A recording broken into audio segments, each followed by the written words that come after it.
शिव बनो सव नहीं। नमस्कार साथियों, आप देख रहे हैं अनमोल ज्ञान संगम। और आज की ये कथा, ये विचार, ये दर्शन आपके जीवन के कठिन से कठिन समय में भी मुस्कुराने की ताकत देंगे। आज हम बात करेंगे उस दिव्य भाव की जहाँ गले में सर्प लपेटे बैठा एक योगी सारी सृष्टि के ताप को अपने भीतर समेट कर भी शांत है।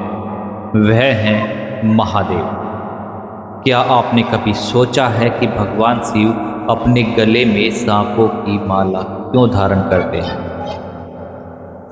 क्यों वे शमशान में वास करते हैं, राक्षसों को भी वरदान देते हैं और फिर भी महादेव कहलाते हैं?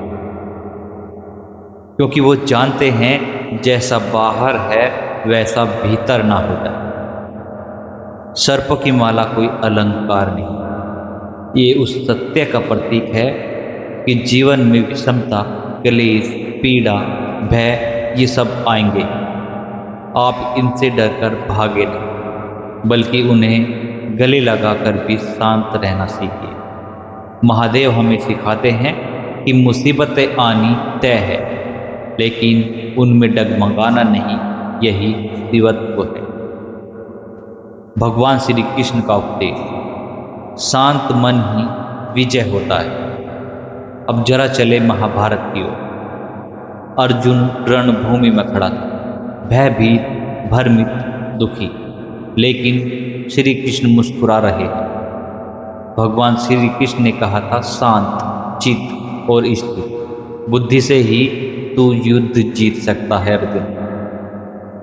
योग कर्मसु कौशलम, यानी कर्म में कुशलता वही है जो मन को शांत रखे। जब भीतर तूफान चल रहा हो तब भी मुस्कुराना, यही आत्मबल। भगवान श्री कृष्ण और शिव दोनों हमें यही सिखाते हैं कि भीतर की शांति ही बाहरी हलचल पर विजय पा सकती है। एक गांव में एक बुजुर्ग साधु रहते थे। उनके पुत्र की अचानक मृत्यु हो गई।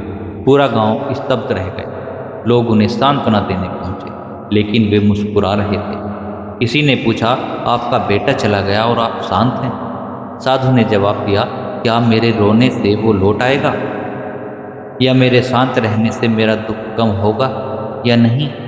लेकिन अगर मैं इस विषम समय में भी मुस्कुरा दूं तो मेरा मन इस दुख से ऊपर उठेगा।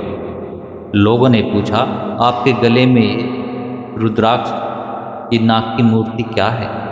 साधु ने कहा, ये मुझे याद दिलाता है कि शिव भी गले में विषधर लिए मुस्कुराते रहे, तो मैं क्यों नहीं? यह साधु कोई और नहीं, हमारे भीतर का ही वह स्वर है जो कहता है, जो दुख को गले लगाकर भी मुस्कुराता है वही शिव है, बाकी सब सौ।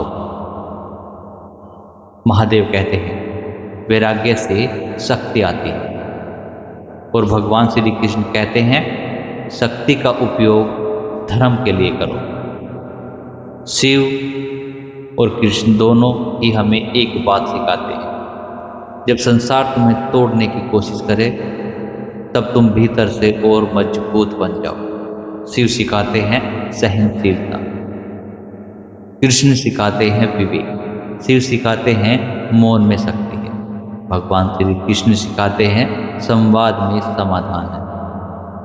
और दोनों मिलकर कहते हैं, कभी मत डरो, क्योंकि तुम्हारे भीतर ब्रह्मा है, अमृतत्व है, अपराजयता है।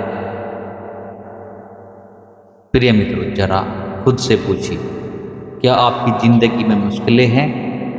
हाँ, होगी। क्या आप अकेले हैं? शायद कभी कभी। पर क्या आप शिव नहीं बन सकते? बिल्कुल बन सकते हैं। जब आप किसी तनाव में भी मुस्कुरा पाते हैं, किसी गलती को क्षमा कर पाते हैं, किसी विष को पीकर भी शांत रह जाते हैं, किसी दुख को भीतर रखकर दूसरों को संबल दे पाते हैं, तब आप शिवत्व की ओर बढ़ते हैं। मुसीबतें कभी नहीं रुकेंगी। आपके गले में भी कई विषधर लिपटे होंगे, चिंता, अपमान, आर्थिक समस्या, पारिवारिक कलेश, लेकिन भगवान शिव की तरह आपको मुस्कुराना है। भगवान श्री कृष्ण की तरह आपको सामर्थ्य और संतुलन के साथ निर्णय लेना है। जो विष को गले लगाए वह शिव और जो विष से भागे वह शव। अब आपको तय करना है, आप शिव बनेंगे या शव। अगर यह ज्ञान, यह कथा, यह भाव आपको प्रेरणा देता है तो इसे लाइक, कमेंट और शेयर जरूर करें और अनमोल ज्ञान संगम को सब्सक्राइब करना ना भूलें। फिर मिलते हैं एक और अनमोल विचार के साथ। तब तक के लिए हर हर महादेव, जय श्री कृष्ण।